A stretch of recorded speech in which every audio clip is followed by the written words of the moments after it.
কাকু তুমি বাইরে থেকে আসার পর থেকে রোজেরই মদ খাচ্ছ, কাকিমা কিছু বলেনি কেন? তার পয়সায় মদ খাই? হ্যাঁ, না তার বাপের পয়সায় মদ খাই? নিজে মেহনত করি মারা, তারপর মদ খাই আমি, কারো বাপের পয়সায় খাইনি।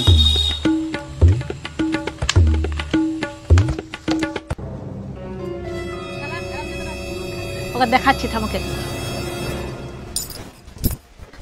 জীবনে মদ ছাড়া কিছুই নাই, বুঝলি তো? এলে তুই চাটকা বসে বসে। মানুষ জন্ম থেকে মরা পর্যন্ত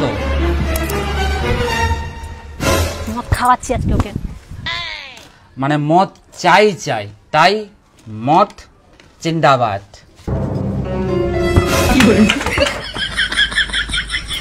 কি হলো? কে মারলো? হ্যাঁ, শালাটাকে দিয়েছি, আজকে দিয়েছি। কে মারলো?